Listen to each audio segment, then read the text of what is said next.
ठीक है। तरह तरह।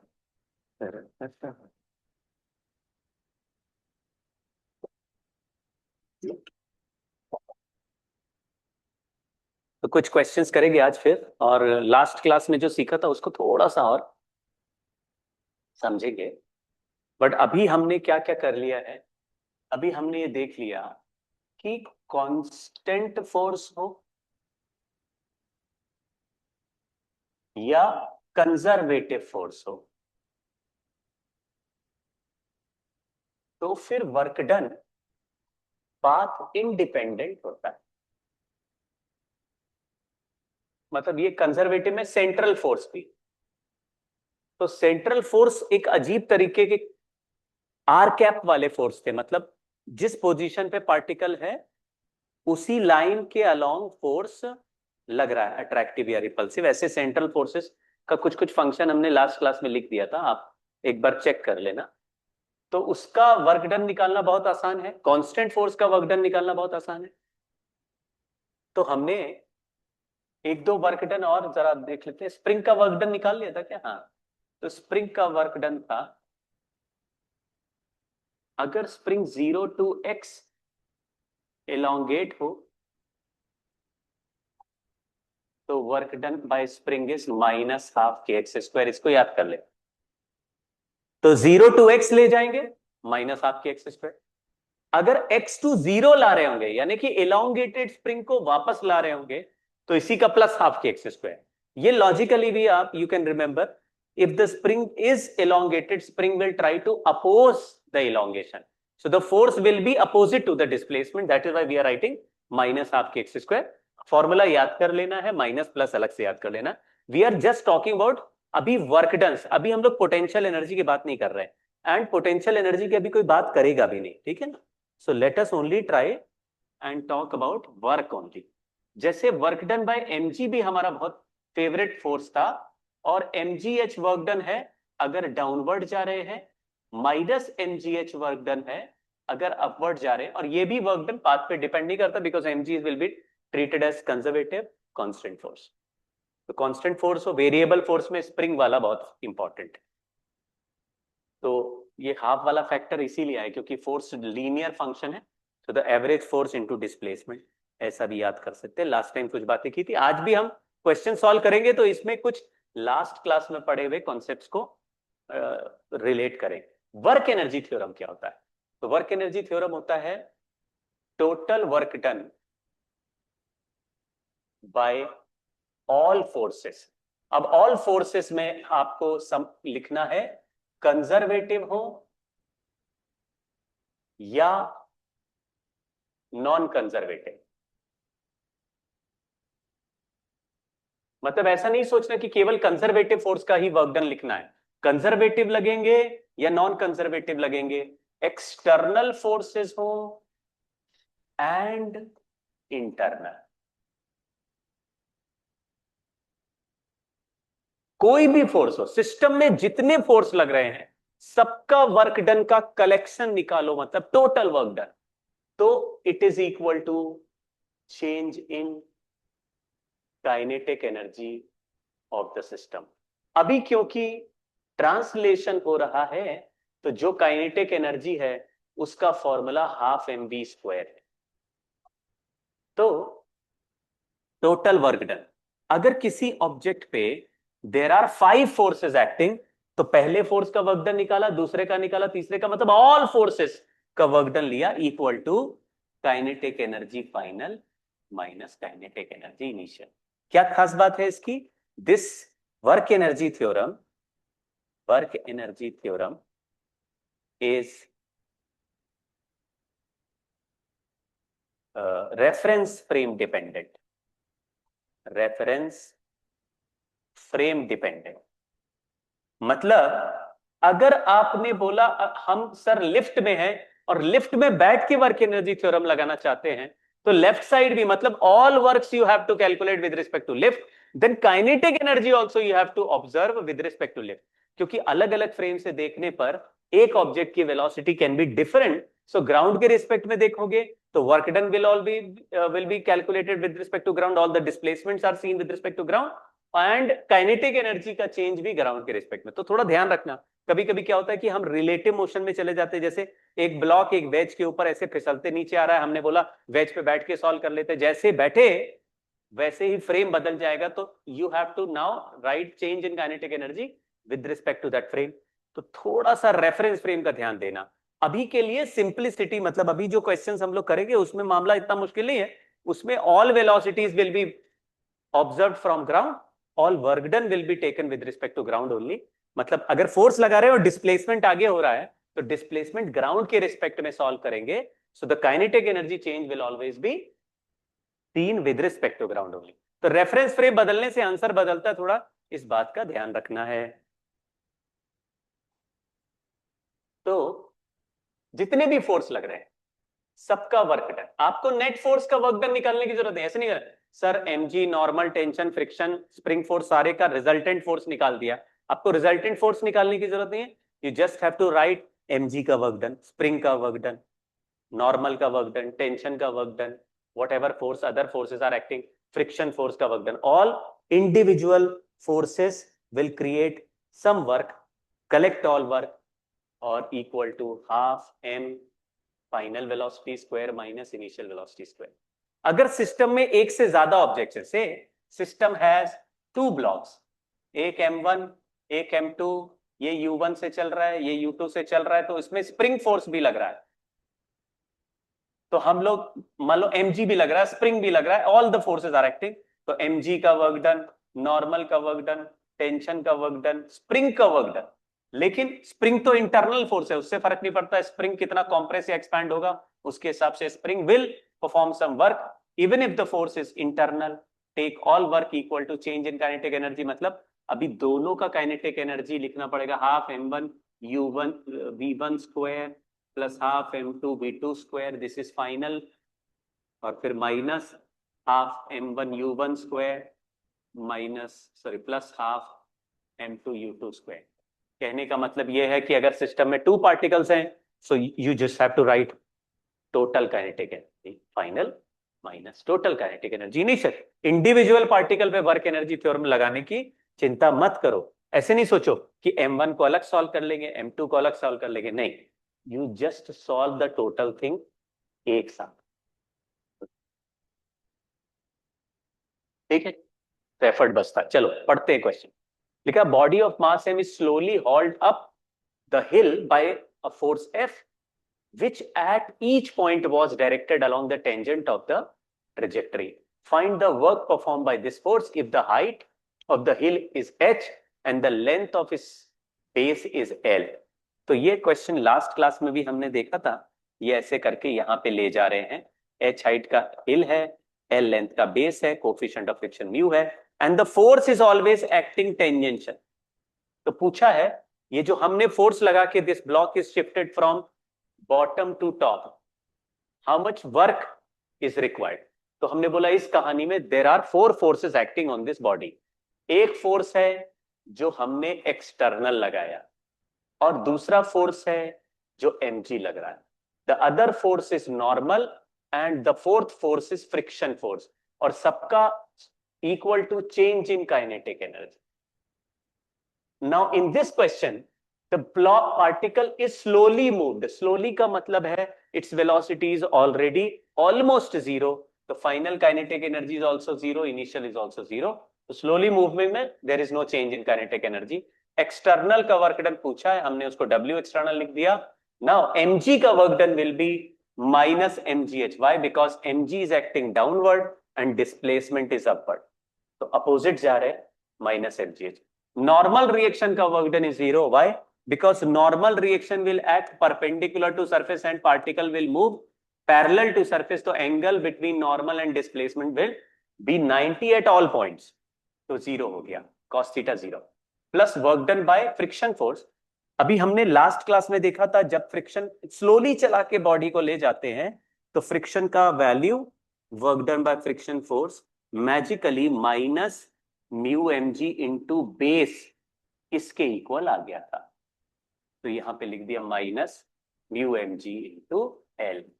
तो work done external will be plus mgh plus mu mgl. So this is the work done by external agent जो इस ब्लॉक को ऊपर लेके जा रहा है, राइट. ठीक है, तो इसी तरह के कुछ क्वेश्चंस और अटेम्प्ट करते हैं. चलो पढ़ते. लिखा है, ये एसबीटी का सवाल है ना, शशि भूषण तिवारी वाला. An industrial gun when the trigger is pulled, a gas under pressure is released into the barrel behind a ball of mass m.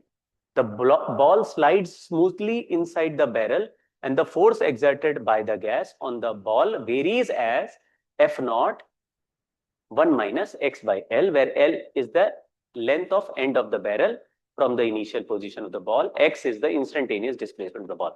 मतलब एक ऐसा बैरल है गन का जिसमें बॉल को यहां से यहां L डिस्टेंस तक इधर से आने वाली गैसेस धक्का दे रही है. तो हम जब ट्रिगर लगाते हैं तो गैस इधर से पुश करती है, बॉल इधर पहुंच जाती है. तो ये जो लेंथ है ये L है, और बीच में x डिस्टेंस जाने पर फोर्स का वैल्यू ऐसे वेरिएबल हो गया. ठीक है.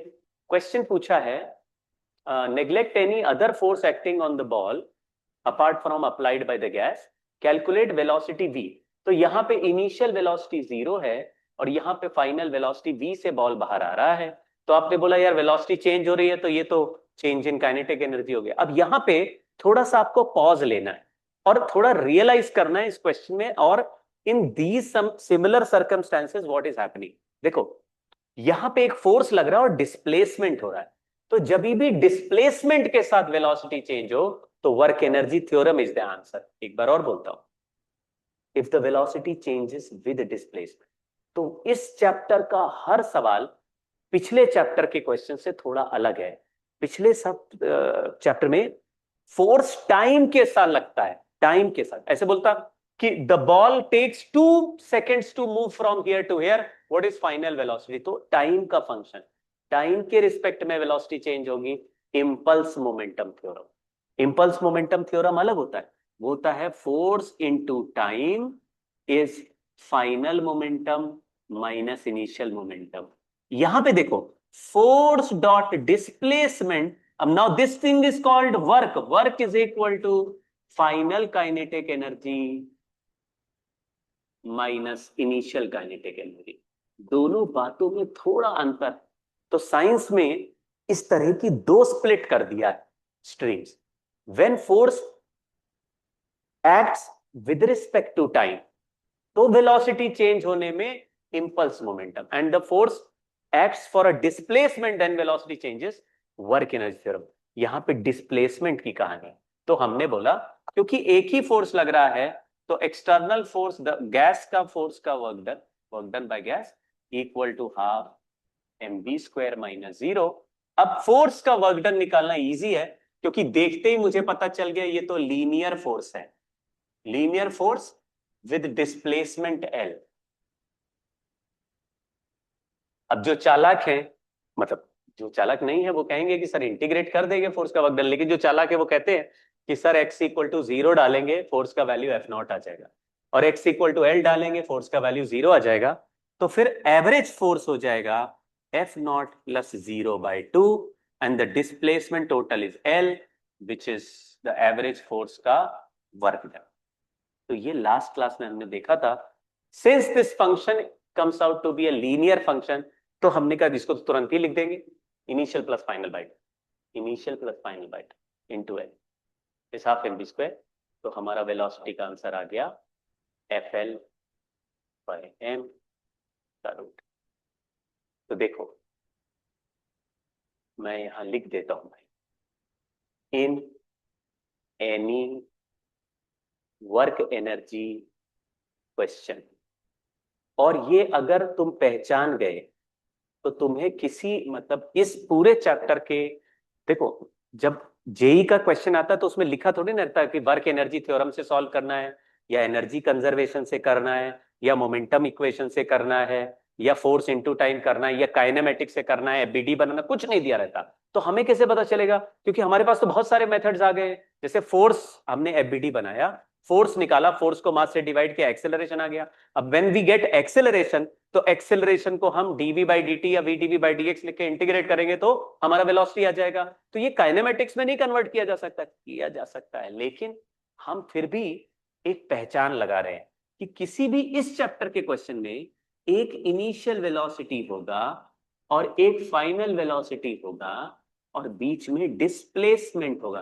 तो बोलोगे सर ये तो काइनेमेटिक्स में होता था। हाँ, लेकिन काइनेमेटिक्स में एक्सेलरेशन बना बनाया देते थे, बोलते थे a particle is moving with this acceleration, तो वहां पे तुम ये नहीं पूछते थे कि एक्सेलरेशन कहां से आया। So when already acceleration is given to you, you just have to apply kinematics. तो उसमें देंगे नहीं कि क्या क्या फोर्सेस लग रहे हैं, लेकिन इन सिचुएशन में तुम्हें फोर्स की इंफॉर्मेशन और सिनेरियो की इंफॉर्मेशन दी है। जैसे a particle is dropped from somewhere and it is coming down the inclined plane, एक inclined plane पे फिसलता हुआ आ रहा पार्टिकल है, फ्रिक्शन कोफिशिएंट दिया है, तो इन दीज केसेस सिनेरियो दिया, आपको डायरेक्टली पका पकाया एक्सेलरेशन नहीं दिया।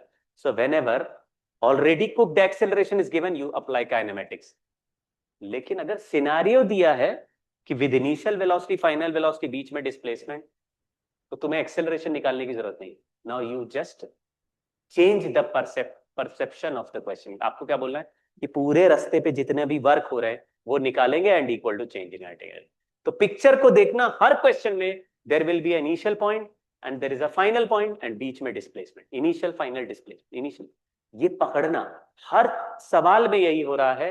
तो आपको आइडिया लग जाएगा कि भाई ये वर्क एनर्जी वाले क्वेश्चन है, इनको डायरेक्टली वर्क डन से, इसीलिए हम लोग पहले वर्क डन कैलकुलेट करने में मेहनत कर रहे थे, so that if I am able to calculate total work done, तो उसको चेंज इन काइनेटिक एनर्जी लिखना इजियर होगा।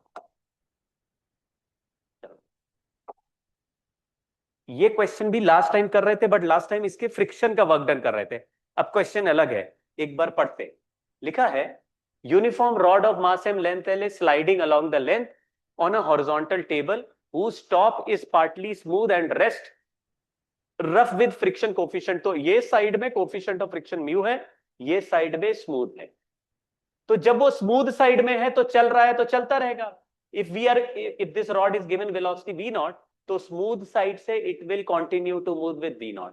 Problem starts when this rod starts moving towards the rough surface वाला पार्ट। तो रफ सरफेस पे जैसे ही मूव करेगा, इसका वेलोसिटी धीरे धीरे डिक्रीज करने लगेगा।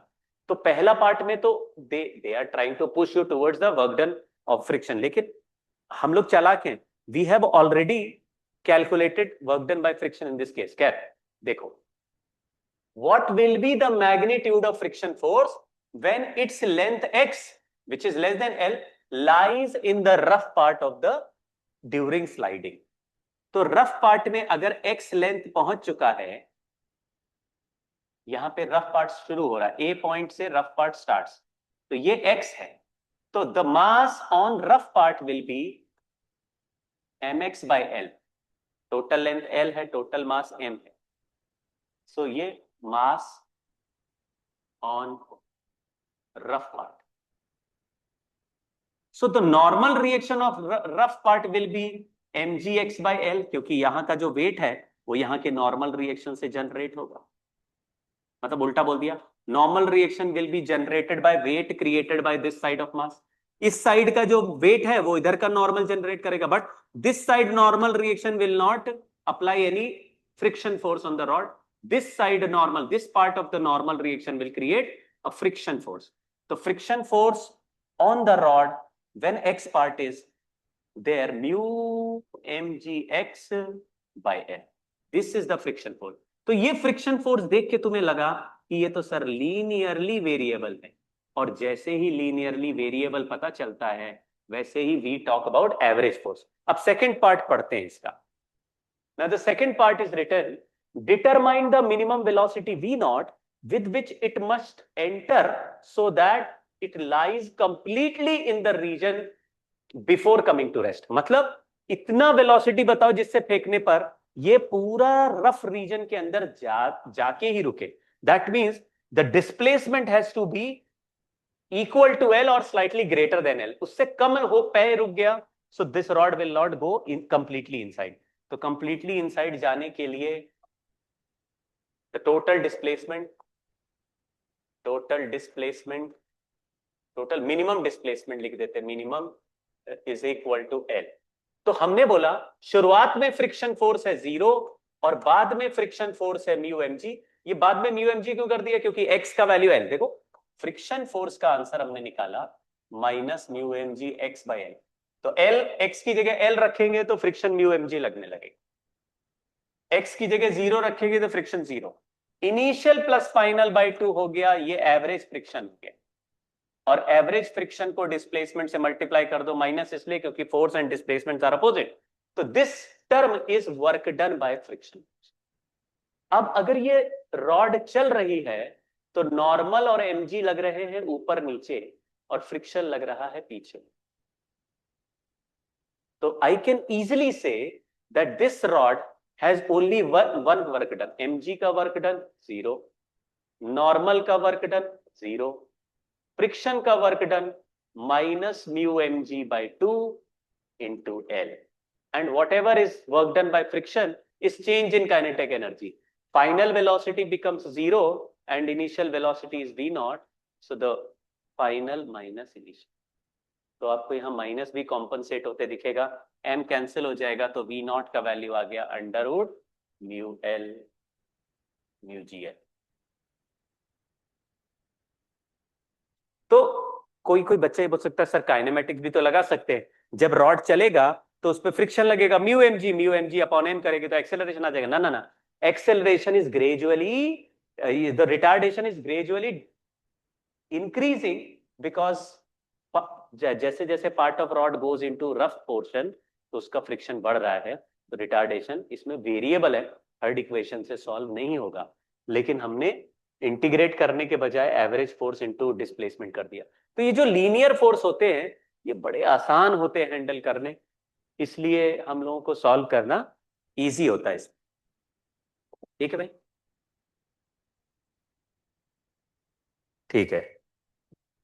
ये बीच बीच में ऐसा लगता है, मेरी आवाज क्लियर आ रही है क्या? हाँ सर। ओके, ऐसा लगा जैसे कि माइक, हाँ ठीक है। अब देखो नेक्स्ट क्वेश्चन पढ़ते हैं, ये सब इरोडोव के क्वेश्चंस हैं, एक एक करके सॉल्व करते जाते हैं। जरा क्वेश्चन पढ़ लो।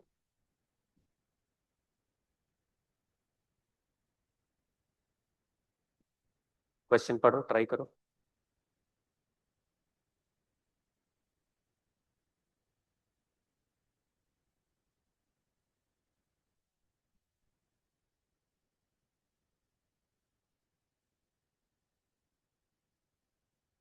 हाँ,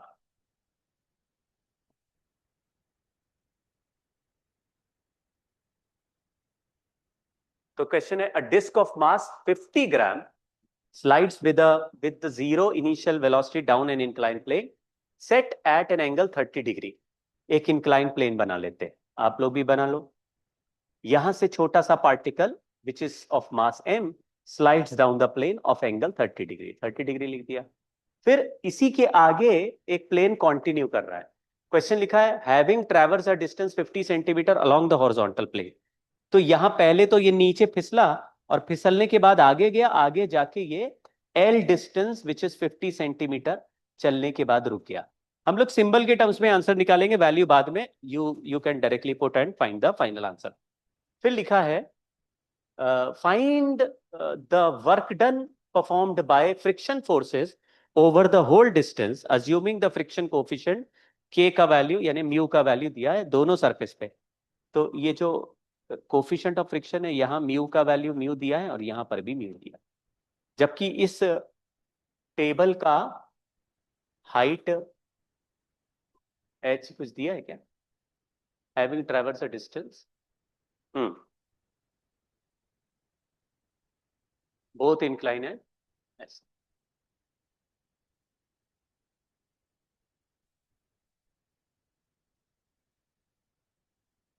ठीक है, तो यहां इनिशियल वेलोसिटी 0 है और यहां पर भी फाइनल वेलोसिटी 0 हो गया, यानी फाइनल भी 0 हो गया, इनिशियल भी 0। इसका हाइट h मान लेते हैं और इसके बेस का लेंथ b मान लेते हैं, ये बेस इक्वल टू b है। तो हम लोग क्योंकि देख रहे हैं इनिशियल वेलोसिटी भी जीरो है, फाइनल भी जीरो है, तो एक दो फोर्स इस पे लग रहे हैं। एक तो mg, मतलब थ्री फोर्सेस हैं, एक नॉर्मल रिएक्शन है, एक mg है, और एक फ्रिक्शन। तो directly work energy theorem, work done by mg plus work done by normal plus work done by friction equal to change in kinetic energy which is zero in both cases. Initial velocity भी zero है, final velocity भी zero है। Work done by mg में मैंने लिखा plus mgh, क्योंकि mg downwards है and यहां से यहां आने में total vertical displacement is h plus mgh। Normal reaction का वर्क डन जीरो हो गया, प्लस फ्रिक्शन फोर्स।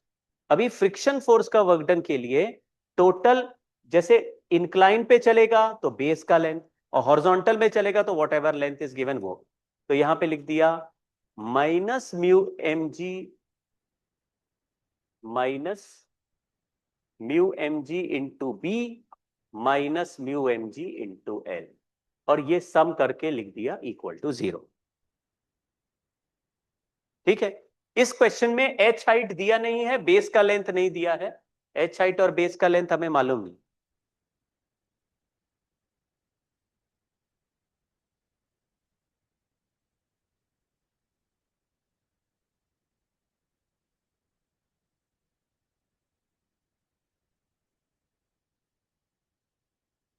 ठीक है, तो हम यहां से tan थीटा का वैल्यू निकालें तो tan 30 इज इक्वल टू हो जाएगा h अपॉन बी। तो h की जगह लिख सकते हैं b tan 30, ऐसे लिख दिया, या tan अल्फा लिख देते, b tan अल्फा हो गया, यहां पे रख देते। तो एम जी एच की जगह M G B tan alpha minus mu M G B is equal to mu M G L, ऐसा लिख दिया।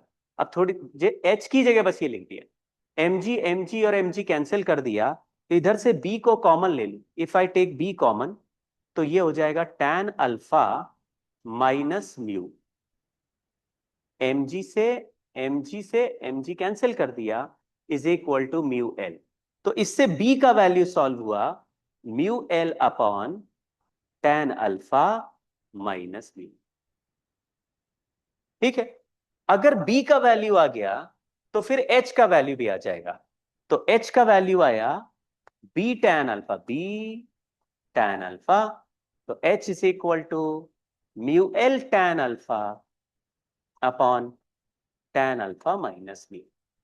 ये हमारा एच का वैल्यू आ गया। अब क्वेश्चन में ये पूछा नहीं है कि एच का वैल्यू बताओ या बी का वैल्यू बताओ, लेकिन एच और बी में रिलेशन निकाल के वी हैव कैलकुलेटेड एच का value as well as B का वैल्यू। अब क्वेश्चन में पूछा है find the work performed by friction force. इस लाइन को फिर से पढ़ो।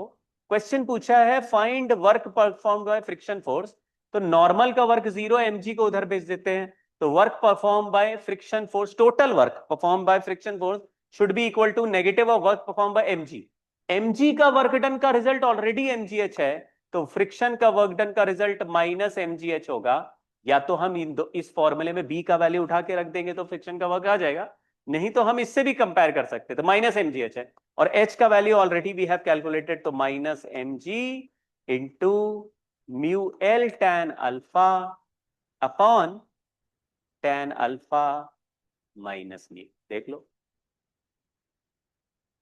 अब इस आंसर में all values are already known to us. ठीक है ना, तो थोड़ा सा 2 मिनट और एक्सप्लेन कर। मुझे ऐसा समझ में आया कि एक इंक्लाइन प्लेन पे पहले तो पार्टिकल चलते हुए आएगा, यहां पे पहुंचेगा तो उसके पास एक वेलोसिटी होगी, उस वेलोसिटी से आगे निकल जाएगा और यहां जाके रुक जाएगा। This length is L given to us, but इस इंक्लाइंड प्लेन का ना तो हाइट गिवन है ना बी गिवन है, ये भी नहीं पता है, ये भी नहीं मान, और this angle is alpha given. तो मुझे ये पता है कि यहां initial velocity is given zero, final velocity is also zero after L distance stops. तो मुझे ये तो पता चल गया कि वर्क एनर्जी थ्योरम लग जाएगा, because with displacement its velocity is changing. तो work done by mg plus work done by normal plus work done by friction equal to change in kinetic energy which is zero, initial final zero. तो normal तो हटा देते हैं, क्योंकि normal तो हमेशा surface के परपेंडिकुलर लगता है, तो वर्क डन होता नहीं। तो mg का वर्क डन और फ्रिक्शन का वर्क डन एक दूसरे के अपोजिट है। क्वेश्चन में पूछा है फ्रिक्शन का वर्क डन बताओ, तो mg के वर्क डन का अपोजिट हो जाएगा। mg का वर्क डन mgh है, तो फ्रिक्शन का work done can be written as minus mgh। But ना तो क्वेश्चन में हाइट दिया है, ना क्वेश्चन में बेस बी दिया है, तो हम कैसे निकालेंगे? तो हमने बोला कि फ्रिक्शन का वर्क डन पूरे रास्ते क्या है वो हम बी के हिसाब से नहीं निकाल सकते। तो जब इंक्लाइन पे चलता है तो यहां का वर्क डन होता है minus mu M G B, और यहां का वर्क डन होता है माइनस म्यू एम जी है, और फ्रिक्स एम जी का वर्क डन होता है एम जी एच। ये तीनों का सम जीरो। तो बी और एच में एक रिलेशन आ गया, एम जी काट दे तो H minus mu B is equal to mu L. H minus mu B is equal, और एच और बी में एक रिलेशन हमारे पास है, तो बी और एच का रिलेशन है H by B is equal to tan alpha. तो मैंने यहां बी का वैल्यू अगर रिप्लेस कर दूं एच बाय टैन अल्फा, तो H minus mu H by tan alpha is equal to mu L. तो इधर से एच का वैल्यू कैलकुलेट हो गया और यहां पे एच का वैल्यू पुट कर दिया, तो पूरा फ्रिक्शन का वर्क डन आ गया। तो ऐसे थोड़ा रिप्लेसमेंट कर रहे हैं, सॉल्विंग अलग है, बट द कॉन्सेप्ट इज एक पॉइंट से चला, बीच में रास्ता है, फिर रुक गया। अपने आप दिमाग में बैठाना यार, if between two points displacement is given we need to apply work energy theorem. एक बार काउंट कर लिया कि mg लग रहा है, हाँ हमारा पहचान वाला फोर्स है नॉर्मल, वो तो बकवास होता है नॉर्मल फ्रिक्शन, नॉर्मली नॉर्मल का work done will become zero most of the time, and the other force is friction, and friction incline plane पे होता है, तो बेस के इक्वल म्यू एम जी बेस, और सीधा चलता है तो वट एवर लो, तो ये बी प्लस है, ऐसा डिस्प्लेसमेंट। ठीक है Can you show the question, please, for one sec? भाई, एक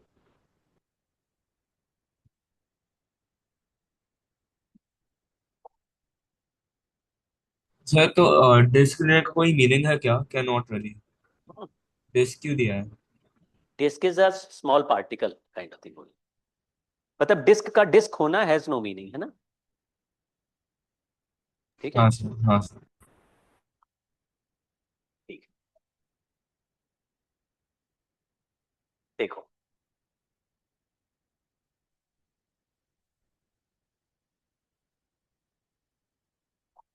a horizontal plane supports a plank with a bar of mass small m। एक प्लैंक मतलब बड़ा वाला प्लेटफॉर्म है, और उसके ऊपर small particle of mass m है, तो small particle is written as bar of 1 kg placed on it, attached by light elastic non deformed cord of length L naught। Elastic है मतलब स्प्रिंग की तरह है, this cord is rubber band, so the non deformed length is L naught from point 2, the coefficient of friction between bar and plank is 0.2, the plank is slowly shifted to the right until the bar starts sliding over it, it occurs at a moment when cord deviates from vertical by an angle theta equal to 30 degree। तो मतलब initial diagram में वो जो बना हुआ है, after some time this vertical वाला cord will be like this, थोड़ा इलोंगेटेड दिखेगा, and this mass is shifted with this नीचे वाला प्लैंक, और इसको हम स्लोली मूव करा रहे हैं, तो ये जो कॉर्ड है ये इलोंगेटेड है now, and the distance L not is slightly more, ये थीटा का वैल्यू 30 डिग्री है, तो ये जो नया लेंथ है वो L not by cos theta हो जाएगा, यानी एल नॉट सेक थीटा हो जाएगा। अकॉर्डिंग टू दिस, अगर कोई स्प्रिंग जैसा यानी रबर बैंड जैसा कोई ऑब्जेक्ट है, तो इसमें इलोंगेटेड है, मतलब इसका जो इलोंगेशन या डेल्टा एक्स है या एक्स का वैल्यू है, ये final length minus initial length हम लिख देंगे, और फाइनल लेंथ हमने निकाला है एल नॉट सेक थीटा, और इनिशियल लेंथ एल नॉट है, तो एक्स का वैल्यू आ गया L not sec theta minus L not. ऐसे सिचुएशन में if it acts as spring, तो यहां पे ये फोर्स लगाने लगेगा स्प्रिंग फोर्स की तरह,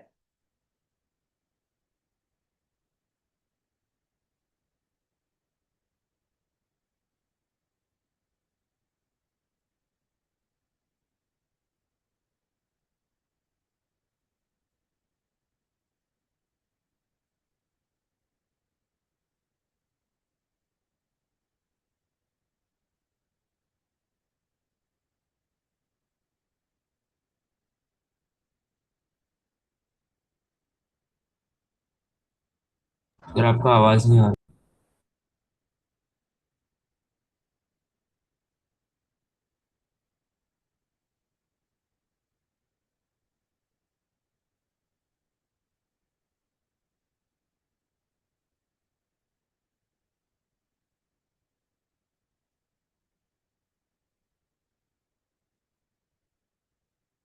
हेलो।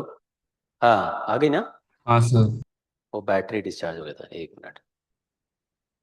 देखो, now when this plank is shifted slowly, तो उसके ऊपर रखा हुआ ब्लॉक भी साथ साथ शिफ्ट होता जाएगा। And this block which is kept above the plank, it start slipping when this angle theta becomes 30 degree. तो तुम कहोगे इस समय तो ये जो कॉर्ड है इसका लेंथ तो इंक्रीज हो चुका है, तो that increase length is final length is L not sec theta, और उसमें से इनिशियल लेंथ माइनस कर दिया, तो ये जो टर्म है ये इलोंगेशन और डिफॉर्मेशन हो गया। जब भी किसी स्प्रिंग जैसे इलास्टिक ऑब्जेक्ट में इलोंगेशन हो जाता है, तो उसमें स्प्रिंग फोर्स के एक्स लगने लगता है। So the K X force will act on this cord और on this block by this cord. तो उसके दो कंपोनेंट हो गए, K x cos theta and K x sine theta. Now K x sine theta will try to pull this block back, but ये block अभी starts sliding है, लिखा हुआ है स्टार्ट्स स्लाइडिंग ओवर इट। तो स्टार्ट स्लाइडिंग का मतलब है कौन सा फ्रिक्शन इस समय इसको रोक रहा होगा? Limiting friction. सो द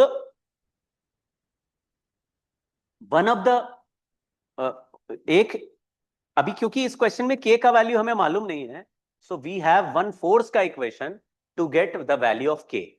तो अगर मैं फोर्स का इक्वेशन बनाऊं, क्योंकि स्टार्ट स्लिपिंग है, चल नहीं रहा, जस्ट स्टार्ट स्लिपिंग है, तो स्टार्ट स्लिपिंग का मतलब है अभी तक ये ऑलमोस्ट जीरो वेलोसिटी से आया था और खिसकने वाला है टू ओवरकम लिमिटिंग। तो इक्वेशन देखो क्या बना, एम जी नीचे, normal, k x cos theta, k x sine theta and friction, coefficient of friction into normal. तो k x sine theta is equal to mu into N, N is m g minus k x cos theta. इसको इधर ले जाते हैं, तो k x sine theta plus mu x cos theta is equal to mu H. Using this, I already have calculated the value of, ये देखो, x sin theta plus mu x cos theta. अब now in this question, x is already known to us, mu mg is known to us, coefficient of friction is known to us. तो ये जो spring constant है of the cord वो आ जाएगा। लेकिन सवाल में स्प्रिंग कांस्टेंट नहीं पूछा, अगर पूछा होता तो ये क्वेश्चन वर्क एनर्जी का नहीं होता, ये क्वेश्चन पिछले चैप्टर का होता। अब देखो क्वेश्चन क्या पूछा है, क्वेश्चन लिखा है find the work that has been performed by the by that moment by the friction force acting on the part. तो यहां पे देखो, ये जो छोटा वाला पार्टिकल है जिसका मास m है, उस पे फ्रिक्शन फोर्स आगे लग रहा है, और ये आगे लगते लगते लगते लगते ये ब्लॉक वो थोड़ा सा आगे पहुंच गया है। But friction force variable force है, क्योंकि ये स्टैटिक फ्रिक्शन है। It becomes coefficient of friction into normal reaction एक फाइनल मोमेंट पे। यहां पे नहीं लग रहा होगा, मतलब जब ये नीचे से चलना स्टार्ट किया होगा तब फ्रिक्शन फोर्स कम लग रहा होगा, स्टैटिक लग रहा होगा। धीरे धीरे बढ़ते हुए as this is pulling back, तब यहां जाके लिमिटिंग हुआ है। तो फ्रिक्शन, हमें डिस्प्लेसमेंट तो दिख रहा है, डिस्प्लेसमेंट है, लेकिन फोर्स का वैल्यू वेरिएबल है। तो फिर वर्क डन कैसे निकाले? तो आप कहेंगे भाई वर्क डन सीधी उंगली से नहीं निकलेगा, इसमें वर्क एनर्जी थ्योरम लगाएंगे। तो वर्क एनर्जी थ्योरम क्या बोलता है, देखो, इनिशियल पिक्चर में this block is kept like this, यहां पे फ्रिक्शन फोर्स लग रहा है। फाइनल पिक्चर में block is kept like this, friction force ऐसे आगे लग रहा है। तो फ्रिक्शन फोर्स का वर्क डन अब फोर्स इनटू डिस्प्लेसमेंट से नहीं आ सकता, लेकिन वर्क एनर्जी स्लोली मूविंग है, यहां वेलोसिटी जीरो है, स्लोली मूविंग है, यहां वेलोसिटी जीरो है। सो द वर्क क्या क्या है इसमें, ब्लॉक को देखना केवल, ब्लॉक पे फ्रिक्शन फोर्स लग रहा है, नॉर्मल लग रहा है, एमजी लग रहा है, और स्प्रिंग फोर्स लग रहा है, और सबका सम जीरो। क्वेश्चन में पूछा फ्रिक्शन फोर्स का वर्क बताओ, नॉर्मल का वर्क 0, mg का 0, वाई, mg वर्टिकल है और डिस्प्लेसमेंट हॉरिजॉन्टल, नॉर्मल वर्टिकल है, डिस्प्लेसमेंट हॉरिजॉन्टल। लेकिन स्प्रिंग फोर्स का वर्क डन कैलकुलेट हो सकता है क्योंकि स्प्रिंग स्ट्रेच हुई है। पहले स्प्रिंग का इलोंगेशन 0 था, बाद में स्प्रिंग स्ट्रेच हो गया x, तो स्प्रिंग का वर्क डन हो गया -12 k x square equal to 0। तो work done by friction force is equal to +12 k x square. इस केस में k का वैल्यू अभी अभी हमने एफबीडी से सॉल्व करके निकाला, वो k पुट कर देंगे और x का value L0 sec theta -L0 था, वो x का वैल्यू अलग से पुट कर देंगे। सो मतलब आप थीटा बीटा का वैल्यू 30 डालोगे तो इजीली सॉल्व हो जाएगा।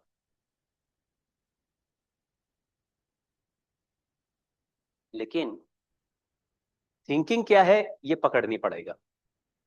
यहां पे जो खींच हमने प्लैंक को खींचा, प्लैंक के फ्रिक्शन ने ब्लॉक को खींचा है, बट फ्रिक्शन फोर्स वेरिएबल है, we can not find this friction force, और we can find the friction force but अलग अलग एंगल पे अलग अलग फ्रिक्शन लगता जाएगा और डिस्प्लेसमेंट भी आसान नहीं। लेकिन और स्प्रिंग फोर्स का वर्क डन कैलकुलेट करना इजी नहीं है, लेकिन स्प्रिंग फोर्स एक कंजर्वेटिव फोर्स होता है, इसका वर्क डन पाथ पे डिपेंड नहीं करता है।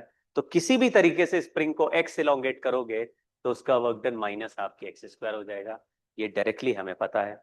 कंजर्वेटिव फोर्स का वर्क डन किस रास्ते से करा उससे फर्क पड़ता है।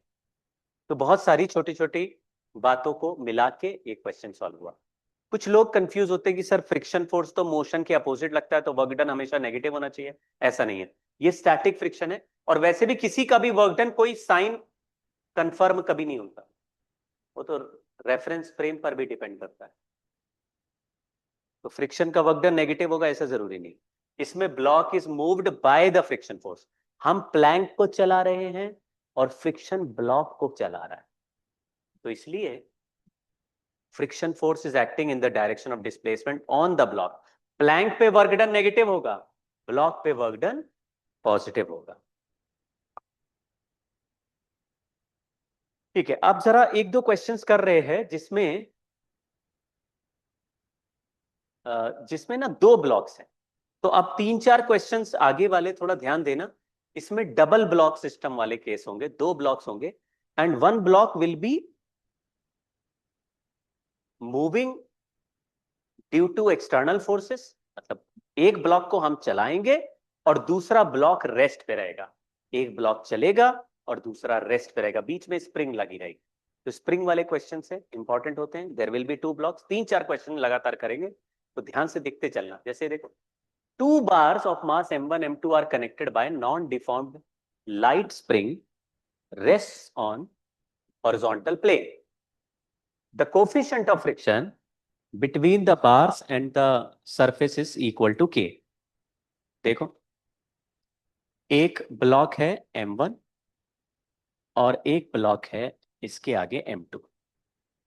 These two blocks are kept on a rough surface of coefficient of friction, मान लो mu, उसको k दिया है हमने mu मान लिया। Both blocks have same friction.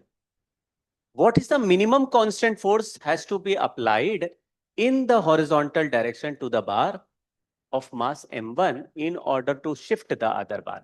अब horizontal force कैसे भी लगा सकते हैं, तो मान लो m2 ये है, m1 ये, इधर लगा लो, चलो इसको फोर्स लगाया F।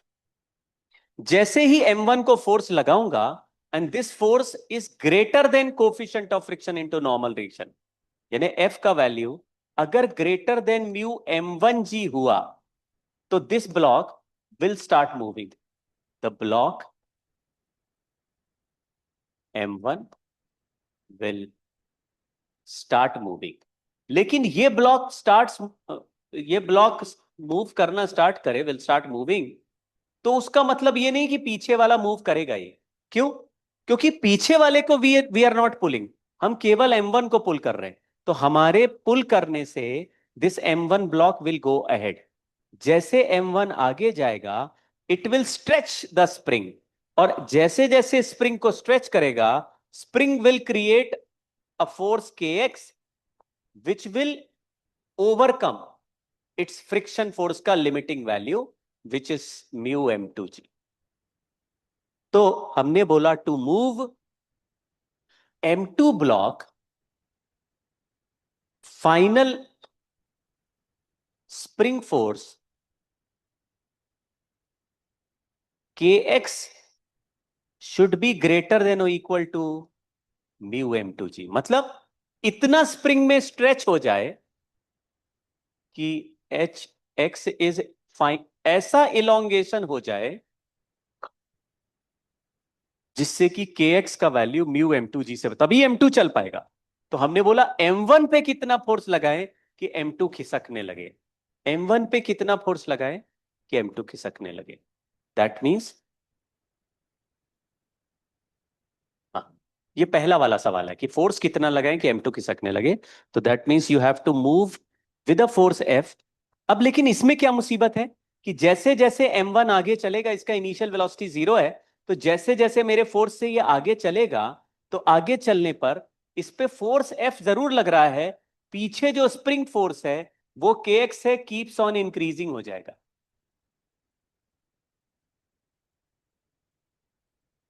तो जैसे जैसे पीछे वाला फोर्स बढ़ेगा तो m1 वाला ब्लॉक शुरुआत में तो चलना स्टार्ट करेगा क्योंकि F is greater then friction, लेकिन जैसे स्प्रिंग इसको पीछे खींचेगा तो its velocity will keep on decreasing after a time. तो शुरुआत में हमने चलाया, ये आगे चला, लेकिन स्प्रिंग फोर्स इसको रोकने लगेगा, तो कहीं ना कहीं जाके this block will again come to rest. तो जैसे ये ब्लॉक आगे चल के रेस्ट पे आया, उस समय तक जितना इलोंगेशन है, बस वही is elongation should be sufficient to pull this पीछे वाला ब्लॉक। तो हमने बोला कि अगर kx का वैल्यू कम से कम हमें म्यू m2g के बराबर चाहिए, यानी x का value mu m2g by k is the total elongation needed, total elongation needed हमारा म्यू m2g बाय k के इक्वल आ गया। That means m1 block should not move और should not stop before elongation x, यानी इस elongation को achieve करने से पहले ये ब्लॉक आगे जाके रुकना नहीं चाहिए। तो आप थोड़ा सा रियलाइज करना ऐसे क्वेश्चंस में क्या हो रहा है। एक ब्लॉक है जो कभी चला ही नहीं, m2 वाला रुका हुआ है, हमको इतना सफिशिएंट फोर्स गैदर करना है जिससे m2 शिफ्ट हो जाए। सो m2 को शिफ्ट करने के लिए spring has to apply a force which is greater than its limiting friction, mu m2 से बड़ा फोर्स चाहिए, लेकिन वो फोर्स जनरेट करने के लिए स्प्रिंग को पहले इलोंगेट होना पड़ेगा, but m2 is not moving, तो that means whatever elongation is coming into the spring is due to movement of m1।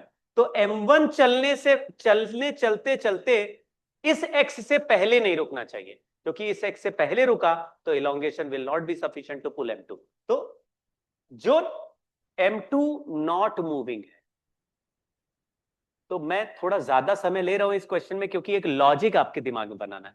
जिस ऑब्जेक्ट को जस्ट चलाना है उसमें फोर्स इक्वेशन बनाएंगे, क्योंकि वो कभी चल ही नहीं रहा है, तो उसमें कोई डिस्प्लेसमेंट नहीं हो रहा है, तो उसमें वर्क एनर्जी थ्योरम नहीं लगेगा। Force equation for not moving block, but the block which starts for some time moves and then comes to rest, तो इसमें डिस्प्लेसमेंट होने के ऊपर हम मूविंग ब्लॉक पे,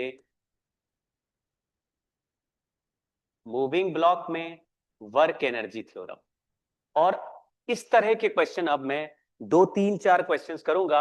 हर क्वेश्चन में एक जस्ट चलेगा और एक चल के रुकेगा। जो चल के रुकेगा वर्क एनर्जी, जो रुका ही रहेगा और जस्ट खिसकेगा फोर्स इक्वेशन। तो let us make work energy theorem on this. यहां इनिशियल वेलोसिटी 0 है, फाइनल वेलोसिटी 0 है। एक बार साफ मन से, अच्छे मन से सोचो, how many forces are acting on this. तुम बोलोगे there are 4 forces, one is mg normal, sorry 5 forces, mg normal, force f जो whatever we have applied force है, एक स्प्रिंग फोर्स है और एक फ्रिक्शन फोर्स है। तो आप बोलेंगे mg नॉर्मल को थोड़ी देर छोड़ देते हैं, एक फोर्स f है, एक स्प्रिंग फोर्स है और एक फ्रिक्शन फोर्स है।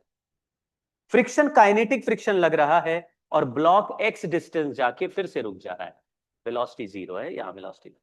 तो F फोर्स कांस्टेंट है, तो उसका वर्क डन हो गया Fx। स्प्रिंग फोर्स पीछे लग रहा है, स्प्रिंग का वर्क डन हो गया minus half k x square, minus displacement आ गया spring force, half k x square is the formula of work done by spring. Friction force का भी work done minus mu m1g into x, और ये सबका सम 0।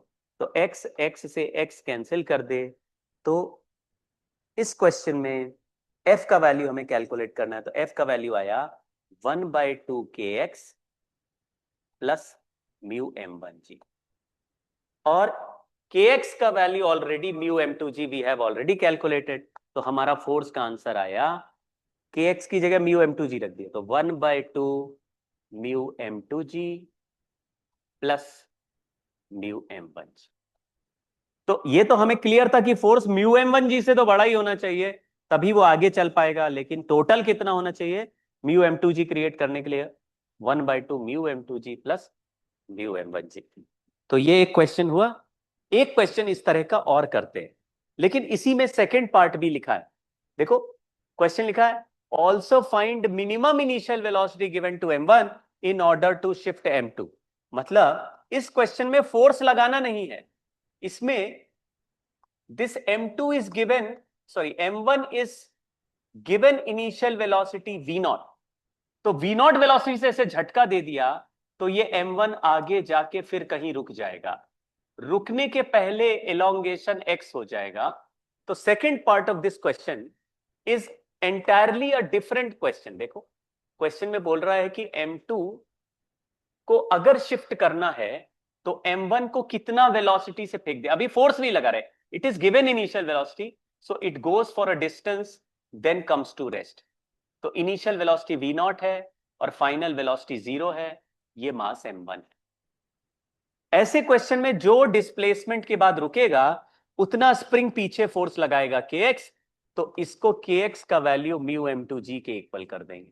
तो एक इक्वेशन तो हमेशा जो नहीं चला, नॉट मूविंग, को force equation, not moving force equation, तो force equation is kx equal to mu m2g, और जिसमें चल के रुका उसमें वर्क एनर्जी थ्योरम, तो work done by spring plus work done by friction equal to change in kinetic energy, final 0 है, initial velocity v0 का वैल्यू पूछा है। स्प्रिंग फोर्स का आंसर है, सॉरी स्प्रिंग का वर्क डन का आंसर है minus half k x square, और वर्क डन बाय फ्रिक्शन का आंसर है minus mu m1g into x, because this is kinetic constant friction force लग रहा है, माइनस हाफ mv0 स्क्वायर। तो अगर मैं इसमें दोनों में x का वैल्यू ये रख दूं, तो kx की जगह लिख दिया माइनस, माइनस तो कैंसिल कर देते हैं, तो हाफ के म्यू m2g बाई के का whole square plus mu m1g into mu m2g by k, और is equal to half m, ये m1 है, हाफ m1 v0। तो आप देखो वर्क एनर्जी थ्योरम दोनों कहानियों में आराम से लगाई जा सकती है। एक में हम खींच रहे थे तो मेरा फोर्स भी वर्क कर रहा था, बट वेलोसिटी 0 से 0, it was started from 0 velocity and shifted and finally it again comes to 0, क्योंकि पीछे स्प्रिंग खींचता जाएगा तो कभी ना कभी आगे वाला फोर्स ओवरकम नहीं कर पाएगा, तो इट स्टॉप्स। लेकिन यहाँ पे इनिशियल वेलोसिटी गिवन है, वहां तक पहुंचाना है, तो without this sufficient displacement it should not stop. And what is the sufficient displacement? Whatever displacement, the spring becomes so strong that it pulls mass m2, overcoming its limiting friction force. तो एक block जो just खिसक रहा है उस पर force लगाओ, और जो चल के रोक रहा है उस पर एनर्जी लगाओ। ये लॉजिक पकड़ना। अगला सवाल भी यही है, देखो ये भी रोडोफ का क्वेश्चन है, बट इसमें दो पार्ट थे, तो मैंने दूसरा पार्ट अभी सेंटर ऑफ मास जब पढ़ेंगे तब करेंगे, अभी फर्स्ट पार्ट निकाला है। तो लिखा है system consist of two identical cubes of each mass n linked together by compressed weightless spring. ये स्प्रिंग को थोड़ा कंप्रेस कर दिया है और बीच में धागा लगा दिया, बीच में एक थ्रेड कनेक्टेड है और कंप्रेस्ड स्प्रिंग है, तो दो ब्लॉक के बीच में स्प्रिंग को इनिशियली कंप्रेस करके और थ्रेड से बांध दिया। फिर हम थ्रेड में आग लगा देंगे, जैसे ही थ्रेड जल जाएगा अचानक ये सिस्टम ऐसे स्प्रिंग खुलेगा। बहुत सारे ऐसे टॉयज होते हैं, ऐसे करके स्प्रिंग से कंप्रेस करके छोड़ दो, ऐसा पट से उछलेगा। उछलेगा तो ऊपर वाले ब्लॉक को ऊपर धक्का देगा, नीचे वाले ब्लॉक को नीचे धक्का देगा। लेकिन जैसे जैसे the upper block goes up तो स्प्रिंग में बिकम इलोंगेटेड स्प्रिंग, और स्प्रिंग जरूरत से ज्यादा इलोंगेट हो जाएगा तो नीचे वाले ब्लॉक को भी हवा में ऊपर उठा सकता है। तो क्वेश्चन वही है, एक बार पढ़ते। The cubes are also connected by a thread which is burned through at a certain moment. Find at what initial value of delta L. Delta L मतलब compression, compression या initial compression is delta L of the spring. The lower cube will bounce up after the thread has been burned through. तो धागे को जला दिया, spring free हो गए, तो upper block goes up and before coming to rest spring should gain so much of elongation to be able to pull lower block up. देखो हमको देखा कि लोअर ब्लॉक जमीन पे बैठा हुआ था, थोड़ी देर में ये बाउंस करने की कोशिश करेगा, तो लोअर ब्लॉक, इसको ए लिख देते, इसको बी लिख देते, लेट अस ट्राई बी। तो बी नॉट मूविंग है, ये केवल टेबल पे बैठा हुआ है और ये बाउंस करने की कोशिश कर रहा है। तो इसमें जो kx फोर्स लगेगा वो इस mg को इक्वेट करेगा, तभी नॉर्मल जीरो हो जाएगा। तो at the point of bouncing up the normal reaction should become zero. इसका मतलब है kx इक्वल टू mg होना चाहिए, मतलब स्प्रिंग फोर्स ऊपर लगना चाहिए। कॉम्प्रेस्ड स्प्रिंग रखोगे तो अपर ब्लॉक पे ऊपर फोर्स लगेगा लेकिन लोअर ब्लॉक पे नीचे रखेगा। इसका मतलब है ये x has to be mg by k। ये फाइनल इलोंगेशन है, final required elongation of the spring. अब अपर ब्लॉक की जर्नी क्या रही होगी? तो ऐसा सोचिए कि एक स्प्रिंग का नेचुरल लेंथ होता है, मतलब अगर ये ब्लॉक नहीं रखते, धागा नहीं लगाते, तो स्प्रिंग का एक नेचुरल लेंथ होता है, उसको बोलते हैं रिलैक्स्ड लेंथ। इस रिलैक्स्ड लेंथ के नीचे ब्लॉक है बी वाला, लेकिन हमने ऊपर वाले ब्लॉक को स्प्रिंग पे रख के इतना कंप्रेस कर दिया है कि ये ऊपर वाला ब्लॉक जो ए ब्लॉक है, ये इनिशियली कितना कंप्रेस्ड था? Delta L. क्वेश्चन में यही पूछा, इनिशियल कंप्रेशन। तो नेचुरल लेंथ से यानी रिलैक्स लेंथ से it was already compressed by delta L. तो यहां से छोड़ेंगे मतलब इसका इनिशियल वेलोसिटी यहां जीरो होगा, यहां से इसको छोड़ दिया, तो जब छोड़ा तो कंप्रेस्ड स्प्रिंग इसको ऊपर धक्का देगा, तो जैसे जैसे ये ऊपर जाएगा जाएगा जाएगा तो it will cross its natural length वाला position and goes up, and after some time when it stops moving up, जब ये ऊपर जाते जाते रुकेगा, तब तक यहां पे इलोंगेशन आ चुका है। And what is the minimum elongation required? वो हमने निकाला है कि ये इलोंगेशन होना चाहिए x to be able to pull this block up. तो स्प्रिंग कंप्रेस करके छोड़ा तो ऊपर ब्लॉक ऐसे ऊपर जाता रहेगा, इलोंगेट हो जाएगा। एज दिस बिकम्स इलोंगेटेड तो स्प्रिंग ऊपर वाले ब्लॉक को नीचे खींचेगा और नीचे वाले ब्लॉक को ऊपर खींचेगा, and this spring is able to bounce this block. इसका मतलब है कम से कम इलोंगेशन चाहिए mg बाय k। तो फिर अभी मुझे क्या दिख रहा है कि initially spring delta L compressed था और बाद में स्प्रिंग एक्स इलोंगेटेड है। क्योंकि अभी हमने एनर्जी कंजर्वेशन नहीं पढ़ा है, तो we are solving all questions using work energy theorem only. अब देखो, जो वर्क डन बाय स्प्रिंग का फॉर्मूला हमने याद किया है वो जीरो से एक्स जाने का है या एक्स से जीरो आने का है, यही फॉर्मूला याद करके जा रहे हैं। तो x1 से x2 का नहीं कर रहे। तो स्प्रिंग का वर्क डन दो पार्ट में मैं कैलकुलेट करूंगा, डेल्टा एल से जीरो जाने का करूंगा और जीरो से एक्स जाने का करूंगा। तो स्प्रिंग का वर्क डन यहां से यहां प्लस यहां से यहां, और mg फोर्स भी लग रहा है। तो हमारे पास इस सवाल में इनिशियल वेलोसिटी जीरो है और final velocity is also zero. तो हमने बोला कि ये जो ब्लॉक ए है ये मूविंग ब्लॉक है, तो इसमें work energy equation on A लगेगा, जबकि block B not moving block था, तो हमने इसमें फोर्स इक्वेशन लगाया। बाउंस होने की कंडीशन है force normal, reaction will become zero. तो नॉर्मल जीरो करके फोर्स की इक्वेशन लगाई। अब हम एनर्जी इक्वेशन लगाएंगे ब्लॉक ए के लिए। तो ब्लॉक ए पे क्या क्या फोर्स लग रहे हैं? तो ब्लॉक ए पे एक तो mg नीचे लग रहा है, और स्प्रिंग फोर्स पहले ऊपर लग रहा था, बाद में स्प्रिंग फोर्स नीचे लग रहा है, क्योंकि जब यहां से यहां तक चला तो स्प्रिंग ऊपर धक्का दे रही है, कॉम्प्रेस्ड है। जब ऊपर जाने लगेगी तो स्प्रिंग नीचे खींचने लगेगा। तो थोड़े रास्ते स्प्रिंग का वर्क डन पॉजिटिव होगा, थोड़े रास्ते नेगेटिव होगा। तो दो पार्ट में कर रहे हैं। अरे एक मिनट है, ये कुछ गड़बड़ कर रहा है कैमरा। आ गया। तो work done by spring plus work done by mg equal to change in kinetic energy. Initial velocity जहां से धागा जलाया था वो भी जीरो थी, और बाउंस करके मैक्सिमम हाइट पे पहुंचा वहां भी वेलोसिटी जीरो है। तो स्प्रिंग के दो दो वर्क लिख रहे हैं। तो स्प्रिंग डेल्टा एल से जीरो जा रहा है, यानी डिफॉर्मेशन कम करता है, तो स्प्रिंग भी ऊपर फोर्स लगा रहा है, डिस्प्लेसमेंट भी ऊपर है। तो from here to here work done will be positive half k delta L का स्क्वायर। और जब एलोंगेट होने लगेगा तो फोर्स नीचे लगेगा, डिस्प्लेसमेंट ऊपर होगा, तो opposite half k x square. ये स्प्रिंग का वर्क डन लिख दिया, प्लस mg का वर्क डन हो जाएगा minus mg x plus delta L, क्योंकि total vertical displacement is delta L यहाँ और x यहाँ, x प्लस डेल्टा। और सबका सम कर देंगे zero, because initial final velocity zero है। तो इसको अगर ध्यान से देखें तो इसमें हाफ के अगर कॉमन ले लूँ, हाफ के, तो ये delta L square minus x square is equal to mg x plus delta L है।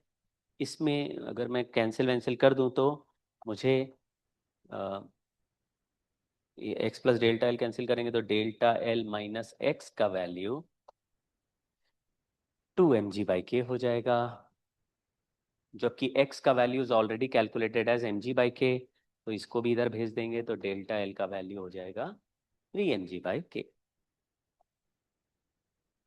क्वेश्चन में आपने दो ब्लॉक्स को देखा, एक ब्लॉक जस्ट बाउंस करे उसके लिए मैंने फोर्स की इक्वेशन बनाई, और दूसरा ब्लॉक चल के रुका उसके लिए एनर्जी इक्वेशन बनाया। जल्दी से एक सवाल और करते हैं, पढ़ो। अ spring, the spring has a force constant K and mass of block B resting on a table is capital M. Ball A is released from rest when spring is in natural length. Photo मैं बना देता हूं, आप समझना। यहां पे एक spring है जिससे connected there is a block of mass capital है। ये थ्रेड ऐसे जाके एक पार्टिकल ए पर कनेक्टेड है जिसका मास स्मॉल एम, ये कैपिटल एम है, ये स्मॉल। ये स्प्रिंग बॉल को होल्ड कर रखा है मैंने, और ये स्प्रिंग अपने रिलैक्स्ड लेंथ पे, यानी इनिशियली इसमें कोई फोर्स नहीं है, और ये ब्लॉक को रेस्ट पे रखा हुआ है। इसको सडनली छोड़ दूंगा तो ये अपने वेट से नीचे गिरेगा। इस पे शुरुआत में कोई स्प्रिंग फोर्स नहीं लग रहा या टेंशन नहीं है, बिकॉज स्प्रिंग इज रिलैक्स्ड। तो spring will not exert any force, तो there is no tension in this thread. तो जैसे ही छोड़ेंगे it will start falling falling falling, लेकिन जैसे जैसे ये गिरता रहेगा स्प्रिंग इलोंगेट होता रहेगा, ये गिरता रहेगा स्प्रिंग इलोंगेट होता रहेगा।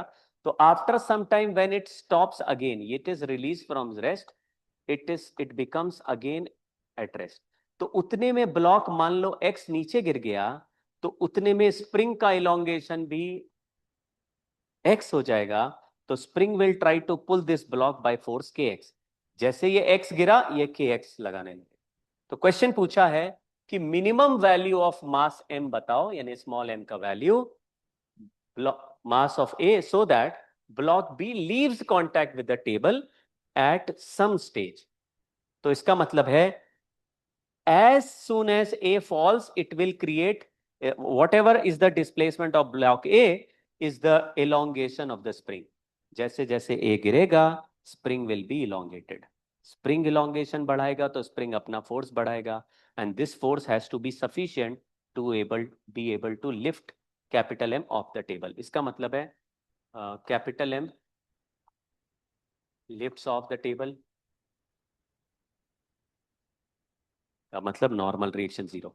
लेकिन कैपिटल एम नॉट मूविंग है और ये मूविंग है, तो जो मूविंग है उसको वर्क एनर्जी, जो नॉट मूविंग है उसमें फोर्स की कंडीशन। तो हमने बोला capital M g equal to k x, ये एक इक्वेशन हुआ। और दूसरा जो गिर रहा है उसके लिए एनर्जी इक्वेशन, तो वर्क एनर्जी फॉर ए। तो वर्क एनर्जी में क्या क्या इक्वेशन, क्या क्या फोर्स है, एम जी लग रहा है के एक्स लग रहा है, तो एम जी एक्स प्लस में हो गया, स्प्रिंग फोर्स अपोज कर रहा है और change in kinetic energy zero. तो हमने बोला कि this A should not stop before gaining enough displacement, तो एक्स डिस्प्लेसमेंट तक जाके हमने रोक दिया क्योंकि मिनिमम वैल्यू ऑफ मास पूछा था। तो इससे के एक्स का वैल्यू 2 mg हो जाएगा। तो capital M g is equal to 2 small m g, यानी 2m is equal to capital M. तो ए का मास होना चाहिए m/2। तो एक चल के रुका और एक जस्ट लिफ्ट हुआ। तो जस्ट लिफ्ट होने के लिए k x equal to m g, क्योंकि नॉर्मल जीरो करना। So there is a force on one block and displacement on other block, जिसका डिस्प्लेसमेंट वो वर्क एनर्जी थ्योरम और जिसका फोर्स है उसमें इक्वेशन फॉर फोर्स। तो इस तरह का सवाल है। इसका एक और सवाल देखो, थोड़ा सा हायर वर्जन है, इसको जरा सा तुम लोग ध्यान से देखो, पढ़ो और इमेजिन करो क्या हो रहा है। क्वेश्चन में लिखा है, थोड़ा फोटो छोटा बना दिया। क्वेश्चन में लिखा है इन द अरेंजमेंट शोन, अब यहां पे 2 स्प्रिंग्स है। तो ऐसा है, इसको जरा तुम लोग ट्राई करो, अभी एक बार ट्राई करो देखो। अब यहां पे ब्लॉक बी जिस स्प्रिंग से कनेक्टेड है वो भी के है, और ब्लॉक ए ऐसे थ्रेड से कनेक्टेड है। इनिशियली सारे स्प्रिंग्स रिलैक्स्ड है, initial each spring is relaxed. तो इनिशियल कोई फोर्स नहीं लगा रहा, जैसे ए को छोड़ेंगे तो ए नीचे गिरेगा, नीचे गिर के कभी ना कभी ए रुकेगा, और ए के रुकने तक B should be able to leave the surface. That means B वाले ब्लॉक पे इतना डिस्प्लेस, बी वाला स्प्रिंग इतना इलोंगेट हो जाए so that it applies sufficient force to lift B का वेट कैपिटल एम। नाउ अभी इस सवाल में क्या प्रॉब्लम है, what is difference from the other question, कि अगर ये स्प्रिंग एक्स इलोंगेशन हो रहा है तो A block will not fall by x. A का डिस्प्लेसमेंट और ये स्प्रिंग का सेम नहीं है। क्यों? क्योंकि जब ये स्प्रिंग इलोंगेट हो रही होगी तो ऊपर वाली स्प्रिंग भी इलोंगेट होगी, और ऊपर वाली स्प्रिंग इलोंगेट होगी तो उसके इलोंगेशन से भी बी ए डिस्प्लेस होगा। तो you know there are 2 springs and 1 block. तो यहां क्वेश्चन थोड़ा सा 2 स्प्रिंग के होने की वजह से थोड़ा मामले में जहर आ चुका है। So the displacement of the block will not be the displacement of the spring. पिछले सवाल में यहां पे थ्रेड था वो जो इलोंगेट नहीं होता था, so what ever is this block goes down will be compensated by elongation of the spring. जितना ब्लॉक को खींचेंगे उतना स्प्रिंग इलोंगेट होगा। लेकिन अभी ये ब्लॉक जितना नीचे जाएगा उसमें से ये स्प्रिंग भी सैक करेगा थोड़ा, और ये स्प्रिंग भी इलोंगेट होगा। These two elongation will give us the total displacement of the block. तो इसको एक्स नहीं लिख सकते, ये तो कह सकते हैं कि elongation of this spring is x. इस स्प्रिंग का इलोंगेशन एक्स है, तो बी को जो फोर्स लग रहा है वो k x equal to capital M g हो जाएगा। तो ये एक इक्वेशन हो गया कि नॉर्मल रिएक्शन जीरो हो गया, तो बी लीव्स द टेबल। लेकिन यहां पे there are 2 springs simultaneously working, तो ऐसे में हमको दोनों स्प्रिंग्स को मिला के सॉल्व करना पड़ेगा। तो वैसे तो कुछ तरीके होते हैं, लेकिन मैं इस सवाल में कुछ चमत्कारी तरीके नहीं लगा रहा हूं, नॉर्मली सॉल्व करेंगे। यहां पे जो भी फोर्स लग रहा है वो इसी स्प्रिंग का वर्क डन है, what ever is the force. लेकिन ब्लॉक का जो डिस्प्लेसमेंट है वो अलग है, और स्प्रिंग का वर्क डन अलग है। तो ये जो धागा है इसमें टेंशन टी है, तो यहां पर भी टेंशन टी है, ये टी है, टी है, तो यहां पे टेंशन 2T हो जाए। ठीक है ना? तो ब्लॉक पे क्या क्या फोर्स लग रहा है? तुमने बोला टेंशन लग रहा है, which this tension equal to k x, T is equal to k x. तो अगर ये स्प्रिंग का इलोंगेशन एक्स हुआ है तो इसमें फोर्स लग रहा है T is equal to k x, तो ब्लॉक पर भी फोर्स लग रहा है के एक्स, तो ब्लॉक पे एक ही टेंशन लग रही है ना? लेकिन ये वाले स्प्रिंग का कितना इलोंगेशन है मुझे नहीं पता, इसको मैंने x1 मान लिया।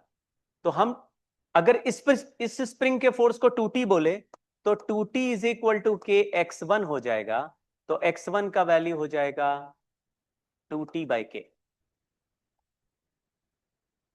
जबकि x का वैल्यू हो जाएगा T/k। तो T/k की जगह अगर x लिख दूं तो x1 का वैल्यू हो जाएगा 2x, मतलब इसका इलोंगेशन लिख देते हैं 2x और इसका इलोंगेशन लिख देते हैं x। तो ब्लॉक को कितना इलोंगेशन मिलेगा ये बता दो। तो इसके लिए मैं कंस्ट्रेंट रिलेशन फिर से बनाता हूं। एक बार बचपन में कंस्ट्रेंट रिलेशन हम बनाते थे जिसमें ऐसे करते थे, तो ऐसे में कंस्ट्रेंट रिलेशन का सुपर पोजिशन करना होता है। आराम आराम से समझना, वो आराम से तुमको दिमाग में आ जाएगा। देखो सुपर पोजिशन समझना, अगर यहां का टेंशन 2T है और यहां का टेंशन T, तो 2T वाले को अगर मैं x1 चलाऊंगा तो T1 x, इन दोनों को बस सॉल्व कर रहे हैं, इसको छुपा देना है। यहां पे मान लो कोई मूवमेंट नहीं है, तो ये स्प्रिंग की वजह से इसको कितना मिलेगा, तो T1 x1 equal to T2 x2, इसको x2 मानता हूं, तो T1 x1 equal to T2 x2 लिखेंगे। चलो 2T इंटू x1 और T minus T into x2 equal to 0। केवल इन दोनों को सॉल्व कर रहे हैं, अभी ये स्प्रिंग का इलोंगेशन इसको नहीं दे रहे, केवल इन दोनों को। तो x2 का वैल्यू आ गया 2x1, मतलब अगर ये x1 नीचे जाएगा तो ये 2x1 नीचे जाएगा। ठीक है, ऐसे ही अगर ये स्प्रिंग x ऊपर जाएगा, अब इसको छुपा दो, अगर यहां कुछ नहीं होता और ये स्प्रिंग x इलोंगेट होता तो ये ब्लॉक केवल x ही नीचे जाता, क्योंकि यहां दोनों जगह टेंशन टी है, टेंशन बराबर तो डिस्प्लेसमेंट बराबर। तो अगर ये x ऊपर जाएगा तो ये x नीचे जाएगा, यानी total displacement of block A is 2x1 plus x। अभी अभी हमने निकाला कि x1 का वैल्यू 2x के बराबर है, x1 is equal to 2x, ये हमने ऑलरेडी k सेम था इसलिए निकाल दिया। देख लो यहां पे भी कांस्टेंट k है, यहां पर भी कांस्टेंट k है, तो ये x चलेगा तो यहां वर्क डन क्या हो जाएगा, सॉरी यहां पे फोर्स का value t is equal to kx, यहां पे k है और डिस्प्लेसमेंट x1 है, तो 2t is equal to kx1। अगर इनको आपस में कंपेयर करोगे तो x1 का वैल्यू 2x आ गया, तो यहां पे x1 की जगह 2x लिख दिया, तो 2 इंटू 2x प्लस x, तो हमारा आंसर आ गया 4x प्लस x, यानी कि 5x। अब इसको आराम आराम से समझना कि आज इस सवाल में हुआ ये कि देर आर टू स्प्रिंग्स,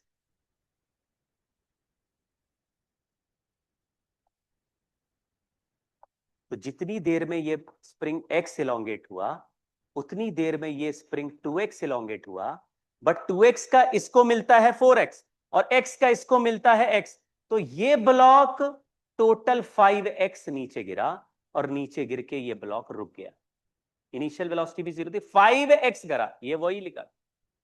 ऊपर वाला स्प्रिंग 2x इलोंगेट हुआ, उसकी वजह से उसको 4x मिला, ये वाला स्प्रिंग x इलोंगेट हुआ, उसकी वजह से इसको x मिला। So the total displacement of this block A is 5x। उसके एवज में ये साइड वाला स्प्रिंग केवल x इलोंगेट हुआ है, तो हमने यहां का फोर्स लगाया kx और यहां का लगाया कैपिटल mg। तो एक इक्वेशन तो बन गया kx should be equal to capital mg। अब इसके लिए इक्वेशन बनाते हैं, तो ये जो ब्लॉक जब नीचे जा रहा है तो इसमें दो ही फोर्स लग रहे हैं, एक स्प्रिंग फोर्स लग रहा है और एक ही स्प्रिंग फोर्स लग रहा है, ये वाला स्प्रिंग का फोर्स नहीं ले रहा है, ओनली दिस स्प्रिंग फोर्स। तो नाउ mg का वर्क डन कितना है, mg का वर्क डन है mg small mg into 5x plus spring का वर्क डन कितना है, तो जो स्प्रिंग इस पे फोर्स लगा रहा है वो स्प्रिंग का इलोंगेशन x हुआ है, तो स्प्रिंग का वर्क डन हो गया minus half k x square. और दोनों वर्क डन का वैल्यू जीरो इसलिए लिख दिया क्योंकि इनिशियल वेलोसिटी भी जीरो है और 5x गिरने के बाद भी वेलोसिटी जीरो है। तो पुराने सवाल से थोड़ा अलग है कि दिस फॉल्स बाय 5x, तो what ever is the gravitation का वर्क डन इज mgh। तो इसको इधर भेज देते हैं, तो small mg5x equal to half k x square, x से x काट देते हैं और kx की जगह कैपिटल mg लिख देते हैं, तो small mg into 10 is equal to capital mg। g से g कैंसिल करा तो स्मॉल m का वैल्यू आया m/10। ये हमारा आंसर। थोड़ा दिमाग लगा और सोचो क्या लिखा।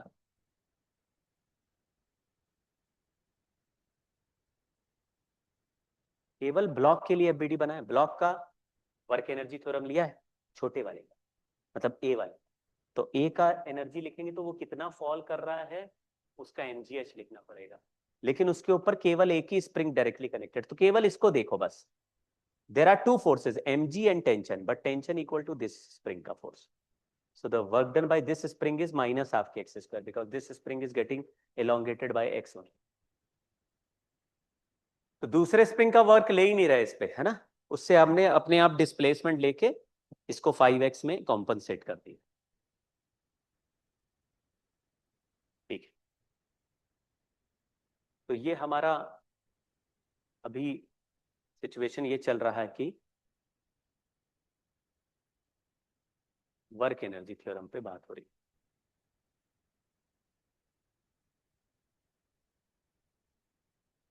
तो कोई भी सिस्टम में पार्टिकल कहीं भी चल के कहीं पहुंच जाए, स्पेशली ऐसे क्वेश्चन जिसमें फ्रिक्शन का वर्क है, तो if kinetic friction and external forces are acting,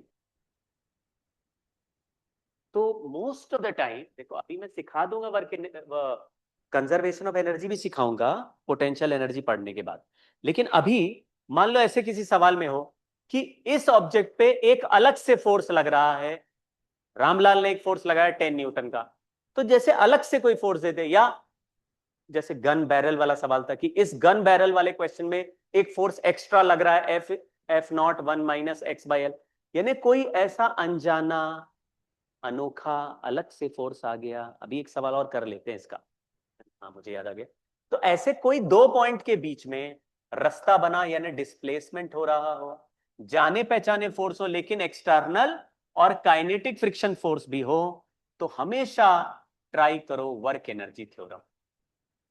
work energy theorem का लॉजिक क्या है?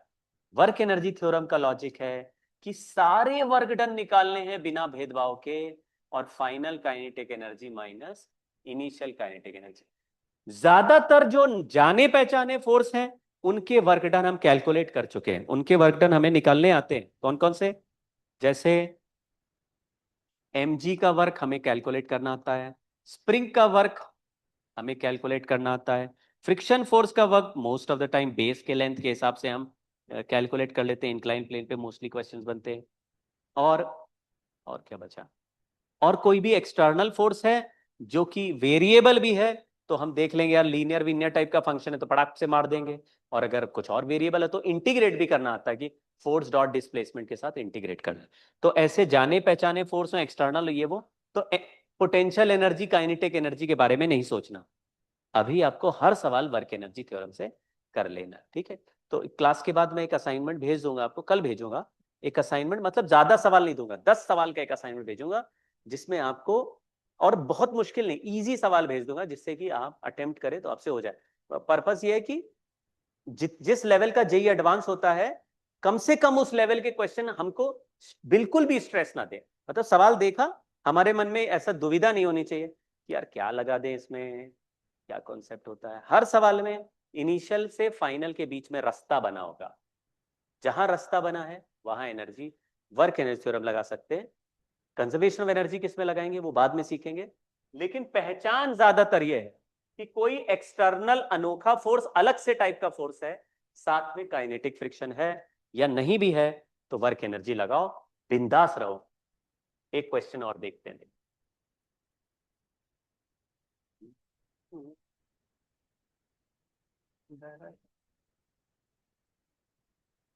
हाँ, देखो पढ़ते हैं। ये लास्ट क्लास में इसका वर्क डन देख रहे थे, लेकिन अभी इस क्वेश्चन को ध्यान से पढ़ लो। लिखा है a body of mass m is hauled from earth surface by applying a force which is varying with height of x and y as f is equal to 2 bracket 1 minus a by mg। ये अलग से force है, ये कोई natural force थोड़ी, नहीं तो हमने लगाया। फोर्स का वैल्यू क्या दिया हुआ है, f is equal to 2 1 minus a by mg। और ये अपवर्ड फोर्स है, अपवर्ड फोर्स। तो अपवर्ड फोर्स का मतलब है, जैसे इसमें अगर शुरुआत में ये जमीन पे रखा हुआ है और जमीन की हाइट है 0, मतलब ग्राउंड में y इक्वल टू 0 है, तो जैसे जैसे ये ऊपर जाएगा फोर्स का वैल्यू बदलता जाएगा। अगर मैं इनिशियल फोर्स निकालूं, जैसे y इज इक्वल टू 0 डालूं, तो इनिशियल फोर्स 2 mg लग रहा है। इसका मतलब है इनिशियल देखेंगे तो 2 mg फोर्स लगेगा, और नीचे देखेंगे तो mg लगेगा, तो ऑब्वियसली 2 mg ज्यादा mg कम है। तो initially this particle will start rising above the ground, but ये फोर्स लीनियरली डिक्रीज कर रहा है। तो जैसे जैसे ऊपर जाएगा, थोड़ी देर तक तो ऊपर एक्सेलरेट करेगा, but after some time this block का फोर्स ऊपर वाला mg से छोटा हो जाएगा। तो जैसे ही mg से छोटा हो जाएगा, तो ये ऊपर जाते जाते जो वेलोसिटी गेन किया, वो वेलोसिटी लूज करने लगेगा, और ऊपर जाके रिटार्ड होके फिर ऊपर जाके रुक जाएगा। तो मतलब थोड़े रास्ते तक एक्सेलरेट करेगा, थोड़े रास्ते तक रिटार्ड करेगा, बट इसमें फंक्शन डिस्टेंस का दे दिया है। तो अब हम लोग इस कहानी को काइनेमेटिक्स से सॉल्व नहीं करेंगे, लॉज ऑफ मोशन से भी सॉल्व नहीं करेंगे। एक्सेलरेशन देखो वेरिएबल फोर्स है, acceleration as a function of y निकाल के इंटीग्रेट भी नहीं करेंगे। इसमें डायरेक्टली दो ही फोर्स लग रहे हैं, एक फोर्स एफ जो हमने लगाया ऊपर, और एक फोर्स mg जो नीचे लग रहा है। तो अगर मैं मान लू मैक्सिमम हाइट इस सिस्टम की मान लो h है, मतलब कितने हाइट तक पार्टिकल जा रहा है, h तक। इसका मतलब है जब ग्राउंड से चलना स्टार्ट किया तो इनिशियल वेलोसिटी 0 है, h हाइट जाने के बाद मैक्सिमम हाइट h है, तो फाइनल वेलोसिटी भी 0 हो जाएगी। तो दो ही फोर्स हैं, तो क्वेश्चन में तुरंत लिख देंगे work done by mg plus work done bye ये वाला एक्सटर्नल फोर्स। ओहो, एक मिनट। हाँ आ गए। Work done by mg plus work done by force f equal to change in kinetic energy which is 0। लेकिन इस फोर्स को ध्यान से देखा तो तुमने बोला सर ये तो लीनियर फोर्स है, और लीनियर फोर्स में इनिशियल प्लस फाइनल बाय 2। तो इनिशियल में y इक्वल्स टू 0 डालेंगे, तो अभी पहले mg का वर्क डन लिखते हैं, तो minus mgh plus initial force है 2 mg। और जब फाइनल फोर्स लिखेंगे यहां पे, तो हम यहां पे a की जगह मतलब y की जगह h लिख देंगे, तो ये हो जाएगा plus 2 mg 1 minus ah by 2। और डिस्प्लेसमेंट ले रहे हैं h, यानी फोर्स लग रहा है ऊपर और डिस्प्लेसमेंट भी ऊपर, initial plus final by 2 into H. ये जो चालाकी है, ये हमारे इंटीग्रेशन को अवॉइड कर दे रही है। अगर ये चालाकी हमें नहीं पता होगी तो भी कोई चिंता की बात नहीं है, क्योंकि फोर्स y का फंक्शन है, तो फोर्स के सामने आप फोर्स डॉट डिस्प्लेसमेंट dy लिख के इसको 0 से h तक इंटीग्रेट करोगे तो भी वर्क डन आ जाएगा। लेकिन फोर्स लीनियर है, लीनियरली वेरिएबल है, इसलिए इनिशियल प्लस फाइनल बाय 2 कर देंगे, क्योंकि ये चैप्टर इजी है। इसलिए ज्यादातर लीनियर या स्क्वायर या 1/r या 1/r स्क्वायर, ऐसे चार तरह के फोर्स पूरे नेचर में इसी तरह के फोर्स पहले हुए हैं। इसलिए ज्यादा घबराने की बात नहीं, सबका एवरेज हमें पता है। But most of the time linear function है, तो इनिशियल प्लस फाइनल बाय 2 ऐसा करा और इक्वल टू 0 कर दिया। इस क्वाड्रेटिक को सॉल्व करोगे, क्वाड्रेटिक भी नहीं है, एच तो कट ही रहा है, तो ये एच से ये एच काट के 0 में भेज दिया, तो हमारा ये mg उधर भेज दिया, mg भी कट गया, तो आया 2 mg plus 2 mg minus 2 mg ah is equal to mg। तो mg mg mg mg कट गया, तो ये 2 + 2 4 है, 4 उधर भेज दिया, तो 2AH इज इक्वल टू 4 4 - 1 3 हो गया। तो H का वैल्यू आया 3/2। अब क्वेश्चन देखो, मैक्सिमम हाइट आ चुका, this is the maximum height of accent, मतलब इससे ऊपर नहीं जाएगा, ये आंसर आ चुका है मैक्सिमम है। लेकिन सवाल पूछा है find work performed by this force over first half of the accent. First half of the accent मतलब जितने मैक्सिमम हाइट तक जा सकता था उसके आधे रास्ते तक का वर्क डन बताओ। तो ये वाला हाइट मैक्सिमम हाइट है, तो उसका आधा हाइट हो जाएगा H/2, मतलब 3/4A। तो अब हाइट की जगह यानी y की जगह, जितने हाइट तक जाना वो y आ गया, तो y की जगह 3/4A कर देंगे। तो इस फोर्स में y इज इक्वल टू 0 डालेंगे तो फोर्स का इनिशियल वैल्यू आ जाएगा, y is equal to 3/4A डालेंगे तो f का फाइनल वैल्यू आ जाएगा। और फिर से वही work done is equal to work done by force F equal to average force into displacement, और डिस्प्लेसमेंट है आधा हाइट यानी H/2। तो इनिशियल फोर्स था 2 mg, बाद वाला फोर्स था 2 mg ब्रैकेट 1 - AY, और y की जगह लिख दिया 3/4A, और दोनों फोर्स को डिवाइड बाय 2 करा, ब्रैकेट लगाया, इनटू H/2 3/4A। आप देखो ये जो मेथड मैंने सिखा रहा हूं इसमें मुश्किल बात नहीं है ज्यादा। लीनियर फोर्स है, एवरेज ले लो इनटू डिस्प्लेसमेंट कर लो। लेकिन टोटल डिस्प्लेसमेंट कैसे निकाला था, फाइनल वेलोसिटी जहां 0 हो रही है वहां तक का वर्क एनर्जी लगा दिया, वहां तक का हाइट आ गया, फिर आधे रास्ते तक फोर्स डॉट डिस्प्लेसमेंट कर दिया, आंसर आ गया। तो आई थिंक आपको तो ये बात समझ में आ रही होगी, बट उतना कोई बहुत स्ट्रेस वाली बात नहीं है ना। तो ठीक है, आज के लिए इतना ही करेंगे। नेक्स्ट टाइम पोटेंशियल एनर्जी और कंजर्वेशन ऑफ एनर्जी करेंगे, और लॉजिक सीखेंगे कि पोटेंशियल एनर्जी क्यों करनी चाहिए और पोटेंशियल एनर्जी के कॉन्सेप्ट चाहिए। नेक्स्ट टास्क भी बहुत इंपॉर्टेंट होगा, क्योंकि पोटेंशियल एनर्जी का दिमाग में क्लियर होना चाहिए पिक्चर क्या है, और हमें यह भी क्लियर होना चाहिए कि कौन से क्वेश्चन में कंजर्वेशन ऑफ एनर्जी कर रहे हैं, कौन से क्वेश्चन वर्क एनर्जी। लेकिन मेरा प्रॉमिस ये है कि even if you avoid conservation of energy and solve always using work energy theorem, तो सारे सवाल सॉल्व हो जाते हैं। But conservation of energy will make the question slightly easier. Conservation of energy सीखने के बाद जो सवाल तुमको सॉल्व करने में थोड़ा सा डिफिकल्ट है, वो हो सकता है एक लाइन कम में सॉल्व हो जाए, या उसको इमेजिन करना सोचना आसान हो जाए। लेकिन अभी के लिए any question can be solve of this chapter, any question can be solve using work energy theorem, which में सारे वर्क डन लिखो, राइट में चेंज इन काइनेटिक। तो उसको नेक्स्ट टाइम हम पोटेंशियल एनर्जी के बारे में बात करेंगे। अभी कंफ्यूज नहीं होना पोटेंशियल एनर्जी को लेके। You just have to write all forces का work equal to change in kinetic energy. इतना करो, ठीक है भाई। नमस्कार। नमस्ते sir. Thank you so much for